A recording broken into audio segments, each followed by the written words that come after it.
அகிலா, உன்கிட்ட ஒரு விஷயம் பேசணும்டி. என்ன விஷயமா? நீ ஒரு நிமிஷம் பேனா வையேன் சொல்றேன். நீ என்ன விஷயம்னு சொல்லுமா? முதல்ல பேனாவை கீழே வை சொல்றேன். நேரா உட்கார். சரி இப்ப சொல்லு, என்ன விஷயம்?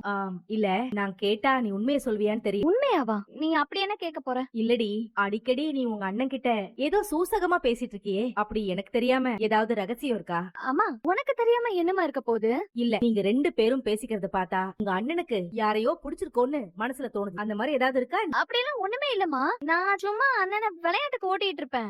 எப்பதான் என்னோட அண்ணியை கொண்டு வந்து நிப்பாட்டுவேன்னு அம்மா கிண்டல் பண்ணிட்டு இருப்பமா. மத்தபடி அண்ணன் யாரையும் லவ்லாம் பண்ணல. எப்படியோ எஸ்கேப் ஆயிட்டேன். அகிலா, என் மனசுல ஒண்ணு இருக்கு, நான் சொல்லவா? என்னம்மா? நம்ம வீட்டுக்கு வருவாளே ஆனந்தி, அதாண்டி உங்க அப்பாவை காப்பாத்தின பொண்ணு. ஆமா. அவளை என்னமோ எனக்கு ரொம்ப பிடிச்சிருக்குடி. மனசுல என்னமோடி அவளை உன் அண்ணனுக்கு பேசலான்னு தோணுது. என்னடி சொல்ற? அம்மா, சூப்பர் சாய்ஸ்மா. உண்மையிலேயே ஆனந்தி அக்கா ரொம்ப அழகா லட்சணமா இருப்பாங்க. நம்ம குடும்பத்துக்கும் ரொம்ப ஏத்தவங்கம்மா. ஆனா உங்க அண்ணனுக்கு அவள் பிடிக்குமான்னு தெரியலையேடி. அம்மா, நீ அண்ணன் கிட்ட கேட்டு பாருமா. சரியா? சரிடி, உங்க அண்ணன் எக்ஸ்போல இருந்து வரட்டும், வந்ததும் பேசி பார்க்கலாம். அப்படி ஒருவேளை அவனுக்கு பிடிச்சிருக்குன்னு சொன்னான்னு வச்சுக்கோயேன், சம்பந்தம் பேசி முடிச்சிடலாம்.